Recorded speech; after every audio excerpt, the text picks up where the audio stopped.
Good morning, ladies and gentlemen, and welcome to the Shred Show live. I have got three incredible ladies hanging out with me today, and we're about to have a conversation. Ladies and gentlemen, our industry is evolving. It's changing more rapidly than ever. Innovation is happening. Pioneering is happening, and these three ladies have helped. All three of them are recent award winners in the field of innovation within our mortgage industry, and I cannot tell you how excited I am to get into this conversation with Nancy Alley, Tiffany.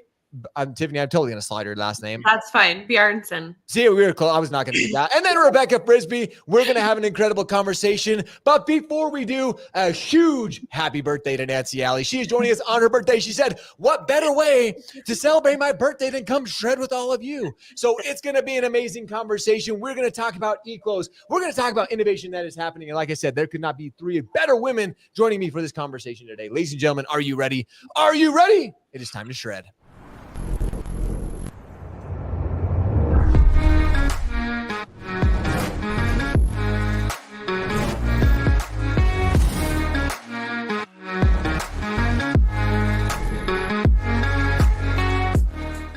Ladies and gentlemen, I cannot tell you how excited I am to continue. This is episode 2 with Ice Mortgage Technology, continuing on of the women that are truly shaping, that are evolving, pioneering, and innovating within the mortgage technology space. And these amazing, phenomenal, stupendous, I had to come up with different adjectives. Nancy really wanted me to hit on those today. So I had to come up with some great adjectives, but I cannot tell you how excited I am for this conversation because as we all know, this industry that we know, we love, and we have been in and been part of for so many years, it is evolving. The world is changing. Consumers want a different experience, and we're going to talk about eClose and how it truly is shaping.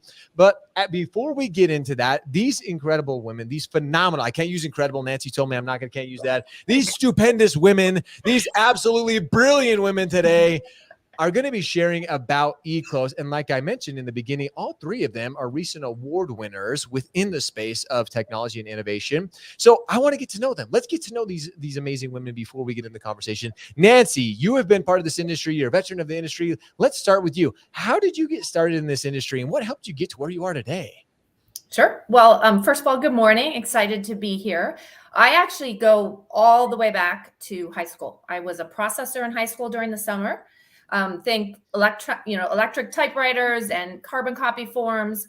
And then during the school year, when I could only work part-time, I worked in the post-closing department, which funny enough, I was tracking down missing recorded mortgages at the county. And come full circle at Simple File, that's one of the problems we solve in the industry. So I go further back than I care to admit, but mortgage has been in my blood pretty much my whole life. So how did I really get to where I am today? I really would say it was two things. One is I've been blessed to work with and for some incredible leaders. And they were willing to take a chance on me and probably more importantly, let me take chances, take risks. And this is a piece of advice I would give anyone. The biggest leaps in my career have always, Josh, they've always been when I was out of my comfort zone. And so that's always something that I think about. When you push yourself, you kind of push yourself forward. And then the second thing, and I always tell my kids this, is just don't worry about what your job is. Just do something you're passionate about and the success will come, right? And anyone who knows me knows that I'm super passionate about taking this industry digital. That's I absolutely we could end right there. That was a great show. We have some great little nuggets right there and we're good. And a happy birthday to Nancy. That's what we could just say that and we'd be done. Just sign off, Josh. I say, and let's call it mic drop and we're out. But thank you so much for sharing so many of that. And it really is. And it's fun because we even mentioned this prior to the show. It's about this community within the mortgage industry is so small. It's the people we know, the people we connect with, people we surround ourselves with. So I absolutely love that. Tiffany, what about yourself? Share us a little bit about yourself, how you got started and what helped you get to where you are today. Yeah. I mean, I'm going to go all the way back to the beginning of my life, basically, and say it started for me with my parents. I was raised by two extremely very passionate business people. My mom was a creative CPA, if you could imagine that. And is that possible? It's possible. Is that legal? Yeah. I was saying, all right. Okay. Let's not take it that. Thanks for twisting my words, Nancy. And my dad was also an accountant, but he was an entrepreneur, and he always had multiple businesses that he was running or starting. And one of those was a a business building houses, residential houses. And I vividly remember growing up around the dinner table talking about solving problems and brainstorming. And it was just kind of built into me. Long story short, I worked for that company for a long time. So you can basically say I've been in the industry most of my life. And that passion kind of followed me into college. I kind of logically knew I wanted a business degree, but I accidentally fell in love with computer science along the way and coding, and ended up pursuing a degree in information systems. And then after that, I was looking for a place to kind of, like Nancy said, find a place where I could grow my passions. And when I finally found Simplifile, it was this perfect trifecta for me of being able to work alongside some of the most brilliant, smart, kind, innovative people that were just as obsessed with solving business problems using technology in the mortgage space. And it's just kind of been magic since then. It's been magic. That's not a word. It's been magical. It's almost like going to the Magic Kingdom. That's literally what our industry is. You walk in to a mortgage conference, you walk into ICE 2023, and it's magical. That's what I'm excited for. Look at that. We're already getting ready for ICE 2023. I love it, Tiffany. And it's fun that you got your start early on in your career with it. And then Rebecca. Now, we were kind of joking with this. Rebecca she's been in the industry just as long as she's one of those most experienced. And all three of you actually met on a project prior to coming to ICE Mortgage Technology. You actually again, going back to community, you met outside of the company. And now again, you've built this incredible team. Rebecca, I'm excited to get to know you and and how you got started and what helped you get to where you are.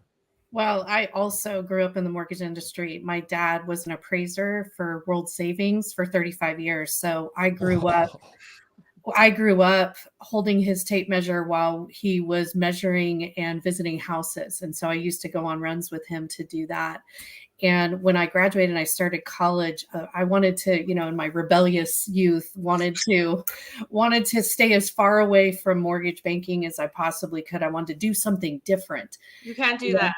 And what ended up happening is I answered an ad at the job board at my college for data entry, and it ended up being for a mortgage document company.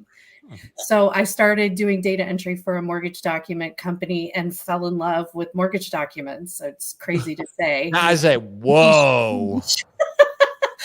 But I remember driving around delivering documents to different mortgage companies many years ago. And so kind of got my start there. So the rest is history. I'm kind of the docs expert at ICE.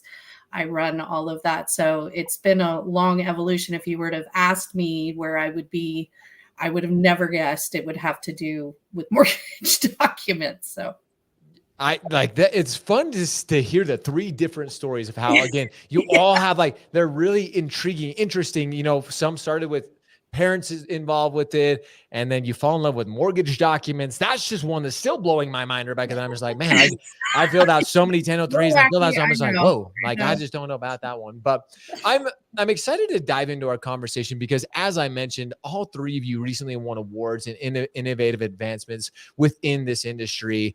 And this in particular, when people hear eClose, especially, people are like, that's a buzzword in our industry.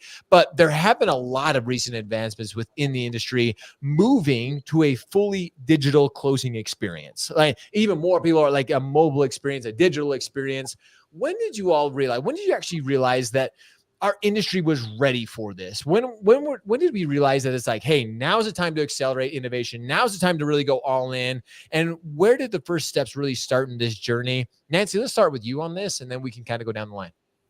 Yeah, sure. So funny enough, the federal eSign Act, so, the legislation enabling eSign, for all documents, not just mortgage, but it was enacted shortly after I bought my first home. And as a consumer, I was in the mortgage industry, as I said, but as a consumer for the first time of a mortgage, it was a terribly clunky pen and paper type experience. And, you had that epiphany as a consumer of, boy, this has to be able to be done better.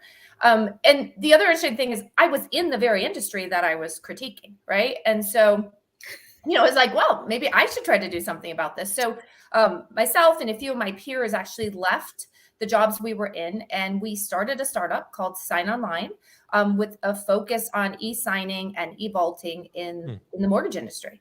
And fun fact, Sign Online by name doesn't exist today, but through acquisition still exists in the industry and still is involved in digital closings and e-vaulting. So it kind of, I'm no longer with them, obviously, enjoying my time at ICE, but kind of that vision lives on, which is super cool as well. You're truly the pioneer of all of it, all that's going on today. That's amazing. It's funny because when I first got my start in the early 2000s, it's the same thing. I was like, this as a consumer buying my first house, I'm like, this sucks. Like, this is terrible. This is such a crappy experience. But it's interesting too. I think some people forget that it was the early 2000s that eClose began. Like, that's when things first started actually happening. There's a lot of people who try to take credit, like, oh, I was the first guy who closed the fully e-transaction and this and that. And we weren't giving it. That's a whole other story. But it is interesting that it's been around, but the evolution, especially this pandemic that we had, has pushed these even more and more and more. And it's fun because even back in the early, 2010s and coming out of, the global meltdown of our industry, it was fun to see the industry evolve then, but now more than ever. I mean, look at ICE Mortgage Technology and all that they do in the realm of technology, and it's really, really exciting. What about you, Rebecca? When did you see it when you're like, hey, this is continuing to grow, this is continuing, now's the time to accelerate this innovation when it comes to eClose?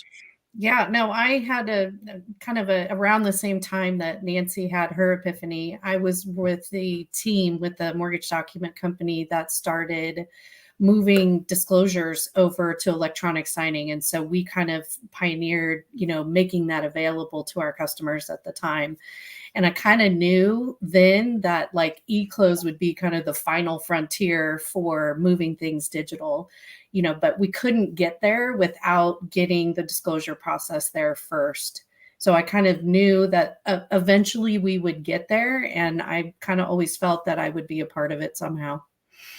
That's awesome. And what about yourself, Tiffany? When did you realize that, like, hey, this has got something to it? Well, I think I was really lucky because when I joined SimpleFile, the company was already really underway with executing overarching vision of moving manual heavy paper processes to a digital world. And that was to take a mortgage or a deed and get it recorded at the county electronically. And there's a lot of success stories we can learn in that because it's been extremely successful for SimpleFile, but it's taken 20 years. But for me personally, I started focusing on continuing to grow the number of connections between our settlement agents and our counties, making sure that the integrations that we had were working as smoothly as possible. And in that process, in the spirit of real innovation, where you're asking what's missing, what are we not solving correctly, what else do our customers need, we kind of realized that we needed a technology that did more than just connect settlement agents and counties to be able to legally record a document online. We also needed a place where they could see in one place across all the different counties. So for example, if you're trying to record a county or a deed at a specific county, you might think a deed is a deed. Rebecca won't because she loves dogs, but a deed is not a deed. Security instrument. Okay, thank you. Thank you, Rebecca. A security instrument doesn't mean the same thing to each county recorder, and they're going to have nuances and differences. And so we kind of uncovered that really what the settlement agent was looking for is a way to speak the same language across the board so that they could scale. And I think it's just continued from there. There's this passion that we can take the same framework of growing that earlier in the life cycle to collaborating with lenders, both before, during, and after the closing. Ooh, I like this. And I kind of want to actually take the conversation in that direction because there's a lot of collaboration that happens. And we all know this. All of us have been in this industry for a long time. When it comes to developing new technology, especially in the mortgage industry, you've got regulation, you've got compliance requirements, everything needs to be considered. So what were some of those hurdles? I mean, you even mentioned this a little bit, Tiffany, you run up against hurdles, you have some challenges that occur. What were some of those that the team at ICE really encountered, and how did that impact the product strategy? And then how did you overcome those? And Rebecca, I'd really like to start with you on this. Yeah. Actually, interesting story. Not many people know that prior to being acquired by ICE, Ellie Mae had already partnered with Simplifile. And we had started working with the Simplifile team on our eClose solution. And what was interesting about that collaboration was that we kind of had all the key stakeholders or representatives of all the key stakeholders in the room as we were designing the solution.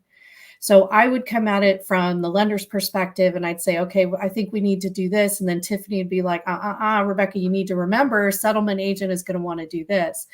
And so what's ended up happening when the acquisition occurred, it was like, oh, well, we were already working together. Now we're teammates. We're officially teammates. And we've continued to have kind of the three amigos, if you will, in the room. And we debate things out as we come across issues. Tiff will say, oh, well, why don't we just do this? And I'd be like, no, you can't do that because of this.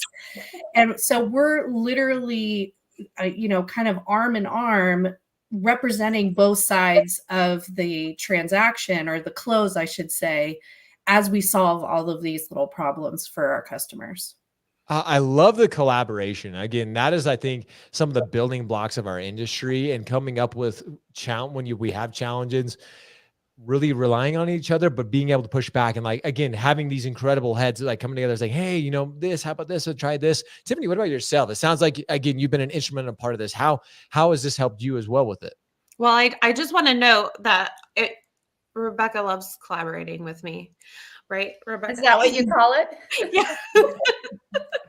But really, that's where the creativity it comes, is when you're willing to bring different perspectives and try and solve something a different way. So you asked for some examples in the challenges that we found through this process, and what business strategies we built to overcome those. I want to touch on three very briefly.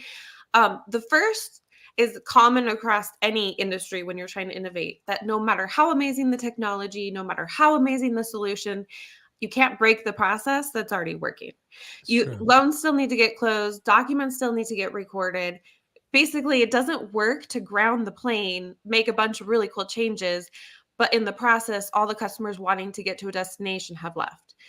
So we built a technology. We were very mindful of that we could allow our customers to take one step at a time towards where they were ready to innovate, where they were in the process, their company was in the process of innovating, and so that they could move that forward. And the next thing is transparency. I think it's a common story. It's surprising how common it is in our industry, but kind of along the same lines of collaborating from each other's personas, you hear lenders saying, I don't know what settlement agents are doing on the other side of that wall, but I have no visibility and it takes a long time. And you're hearing the same thing from the settlement agents, and they want to know what's coming down the pipeline so they can provide better service. And there just really isn't that transparency. And we focused on that. And it's complicated. Rebecca's nodding her head, because it's not as simple as just surfacing information. It's knowing the workflow and the customers well enough to know what's going to be important for them to have visibility. And what we built is so transparent that some of our customers don't really believe that it's as real time as it is. Like, they're like, really? The settlement agent can see the actual status of this? Yeah, you guys both have the same status, real time, of what's going on with these documents. And so they just can't believe that between the two systems that they're that tightly integrated. Yes, exactly what Rebecca said. And you can feel the passion, because we are super excited about solving this pain point for our customers. And last but not least, I think this is one of my favorite, and I kind of alluded to it earlier. The first word that comes to my head is like the problem of cognitive dissonance. I know that's the wrong phrase in this, and the internet's going to come for me after this. That's fine. The trolls are coming. The trolls are coming. But basically, having to be an expert in all those details, having to know all these different things to complete a task. So when the industry started moving towards this adoption, it was really exciting. You could see a lot of lenders out there that were wholeheartedly moving to this technology and trying to go into a digital world. But in the process, what we found from a settlement agent perspective is that the settlement agents were getting increasingly frustrated because this was creating a very inefficient process for them. each lender it was adopting the technology to their workflow, their use cases. And now the settlement agent had to continue their manual process, but they also now had to learn all these new technology platforms. And so it actually was slowing down their part of closing the loan. And so really the point that I want to emphasize is that the more nuances that we as humans have to know and retain in our brain, the less room there is for us to put energy and time into the more important things like building connections with our customers. And this is my favorite part. Yes, that is really the most part. We like to call the solution to this the power of one. And it's one workflow, one place, one common language that our customers can go to get, again, that transparency, but also to see across the pipeline what needs to be done, what hasn't been done. And I think that's extremely powerful. I 100% agree. And to all of this, Nancy, I want to kind of give you the final thought on this part in particular, just because both Rebecca and Tiffany have mentioned this collaboration has been instrumental in all of this, but more it's a demand from the industry. Like you're hearing from lenders, you're hearing from your partners, and it's one thing when a technology company says, okay, here's a problem. Here's a challenge. I'm just going to go and solve it. But it's another thing when it's like, how can we solve this together? How can we ultimately help our customers, our end consumers, those who are going on the journey of buying a home? Ultimately, that's what we're trying to focus on. That's the problems, the solutions we're trying to come up with. And that's a big part of it. So for you as well, I mean, you've helped overcome these challenges, these solutions, but how's that been for you? Yeah, so it's interesting. They give their very product focused responses, which is awesome.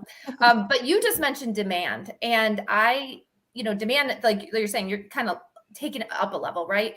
And I don't think we have demand challenges. Like you just said, lenders want this, consumers want this, but we do as an industry have adoption challenges, which is kind of what Tiffany was alluding to, right? So I spent a lot of my time thinking about how do we handle the adoption challenges. I believe we should have hybrid eClose on 90% of all loans in the industry. Wow. 90. But we're somewhere south of 20%. We don't have exact stats, but it's abysmal. And so, you earlier in this, you mentioned regulatory compliance, right? There was no forcing function with eClose. There is no forcing function with eClose, like a regulation. Even though we know it's good for the industry, we know it's good for the consumer, it helps lenders save money. There's nothing forcing lenders to do this, so they want to do it. It's not a demand issue, but they do have to meet compliance requirements, breathing down their neck of certain deadlines, right? They've had tremendous volume and, production, not concerns, but it's been good the last couple of years, not so much this year, but right. But still when you're busy, you're busy. And so how do we get over that hurdle? I think the pandemic, you alluded to it earlier, Josh, was the closest thing we had to a forcing function, and certainly up the demand for digital closings, right? But we still have adoption challenges as an industry. It's not a technology issue. And so I would really echo when I think about this every day, it's literally, how do we take the friction out of adoption? And, Tiffany, she gave her airplane example, but, it's meeting users where they are. What system do they work in? Where do settlement agents go? She said they don't want to go to 30 different systems because the lender each picked a different technology. How do we bring them together, create those connections in a way through systems they already use or through workflows that they already use? And we haven't done a great job of that as an industry. It's something this team focuses a lot on. When we talk about the power of one, that's not a joke. It's something we actually talk about. Don't move their cheese. I don't think eClose should be special. I love that we're doing this today and we get to call it special and be special with you, but it shouldn't be special. It should just be part of how they close loans, right? And keeping that workflow, whether they're drawing a 100% ink package, because in this case they have to do pen and paper, or they're doing a fully digital package, I don't think the workflow should actually change, and just simplify things a little bit. So that's something the three of us talk about a lot. Well, I want to stay on this a little bit, but kind of change it, because I do 100% what you said. I think we struggle with an adoption issue in this industry. It is not technology. Like, technology is our friend. Technology is continuing to advance, but it's adoption. And whether it's cost, whether it's too difficult, whether it's, our team's doing this and that, whatever it is, there's all kinds of excuses that we can make. ICE recently made this huge announcement. Like, it blew my mind when I heard. I'm like, holy cow, that the hybrid eClose solution that ICE has would actually be available to your customers for free. Like, what drove that decision? Like, was it part of an adoption? Was it part of like, hey, we're going to at least eliminate this part of the equation? This is one more excuse that you can't have anymore. It's not a costing anymore. I mean, what drove that? Right. No, it's pretty crazy. I'll take that one if you're good with it. I mean, I think it's because at ICE, we believe eClose is the future and where we need our lenders and ultimately where the customers need to go. Everyone talks about a better consumer experience when they talk about eClose. And so I think that one is accepted. But we've done the studies. We've looked at there's real ROI for a lender. It saves them money to go this direction. And so you just want to remove, I talked about adoption friction. We don't, lenders are having a tough year, right? I listened to the podcast a couple of weeks ago with our peers, Stephanie and Marcy, and we talked about this industry cycles, right? We're not a down cycle. And so right now they're very focused on costs. And so we didn't want the price of hybrid eClose to be friction, right? We wanted them to be able to, without hesitation, move to a workflow in a direction that's better for them as a lender and better for their customers, just without hesitation. So it was as simple as that. It sounds crazy, but we believe ultimately it is the right way to go. Crazy. It's amazing. When I was like, whoa, like, holy cow. All of a sudden you have an incredible company like I saying, hey, you know what? We understand. This just shows that the level of commitment and dedication that the ICE team has for our industry says, hey, you know what? We're gonna remove this equation. Yes, we may lose a little bit in the long run here, but we're willing to sacrifice to continue to better our relationships, to continue to better our industry. So we're gonna give this to you. Like, here you go. We know that you're struggling. That just shows, again, you guys have mentioned the passion for this industry. That shows the entire executive team, all of you who are spending countless hours behind the scenes. It just shows how truly committed all of you are, the passion and the love you have for this industry. It really does. Like, it sounds like so cliche, but it's true. When you see a company make decisions like this, it goes above and beyond what we truly need more of in this industry. So for me, it's exciting. That's one of the reasons we love collaborating with ICE, because it just is. I want to, as we start to wrap up this conversation here, again, the eClose word is such a buzzword. It's such something people are talking about a lot in the industry. As a matter of fact, we're talking about it later in the week with another company as well, discussing the importance of it. But I want to ask this, and Rebecca, I know you've got a strong opinion on this one, so I'm excited to hear. But what does the future of eClose look like? Like I said, we've heard so many people say this and this about it. Everybody's saying it's going to go to a completely mobile eClose experience. But what does the future of eClose look like? Really, the future of eClose is just take the E off of the end of it, and digital is the way you close your loans. Period. That's it. That's all we need to say. That, but it's that simple. It really is, though. Simple. Mm-hmm. It's that simple. And Nancy alluded to it. We kind of go back to, we live by the mantra of the power of one. Really, there shouldn't be a bifurcated process to go digital. You're always going to have a borrower that needs to sign in a traditional manner for whatever reason. There's a litany of reasons, right? But that shouldn't change the lender's workflow. It should be, I need to do this on paper and send it through the exact same workflow. Same as if they're doing a full eClose. So I'd like to, I envision kind of a future where there is no eClose. It's just how lenders close loans. It's just part of the regular process. Is going back to what had Nancy mentioned earlier. Right now, it's 80% still doing the traditional close, 20%. We need to flip that immediately. Like, we need to get to 80% close, or eClose, if you will, and 20%, or even less than that, 99% closing in a digital manner, and less than 1%. But it's just it's these conversations that, again, as I told you, it's funny because Tiffany asked me, how do you get so pumped up? What are you drinking to get so excited all the time, Josh? And it's these conversations. Because again, it's just having them, sharing them, educating our community. Because sometimes, let's just be honest, not to call out anybody here, but sometimes we're stuck in the old ways of our industry. All of you ladies have been in this industry for a long time. You've seen the evolution of it, and we just need to talk about it. We need to share. We need to share the simplicity of it. And that's why the ICE team is so amazing, because you've allowed it. You've taken price out of the equation and said, hey, we're gonna open this up, and now let's share it with the world. Let's get them educated on it. Plus, it goes to consumers as well. And I know that's something that we're all working on, is educating our consumers. Us, all you professionals out there in the trenches, it's just simply educating our consumers. It's educating the homeowner and the home buyer on this, and just showing them it's a better process. Back to Nancy's point, just not because she's the birthday girl as well, but her first experience buying a home, my first experience buying a home, it sucked. Like, it can be simpler. We can make it an enjoyable process. Can you all imagine the day when your buyer says, wow, that was amazing. I loved that. I can't wait to buy another home because that was fun. Like, that's the day that we all look for. So ladies, this has been an absolutely just an astounding conversation. I can't say brilliant because I've already used that. Apparently Nancy said I can't use that. It's been stupendous, but it really has. And I hope all of you, I know everybody listening today has got something out of this. And ladies, I cannot thank you enough for all that you have shared, for all that you have done in the world of innovation and pioneering this incredible industry. You are absolutely just amazing. Thank you so much for all that you do. Thank you. Thank you. Yes. It is my pleasure. And like I said, this is what our industry needs more of. It's incredibly brilliant ladies like yourself who are willing to talk about it, who are willing to share and to educate all of us. We talked about wisdom before the show. I am now wiser because I have hung out with these incredible ladies and I've learned something today. So with that, as always, guys, if you have any questions, send us a message. And if you want to connect with the ICE team, we'll put a link below so you can reach out to them, so you can get involved, so you can start the eClose process right now. There's no more excuses. Get those out of the way. But as always, we appreciate you. We love you.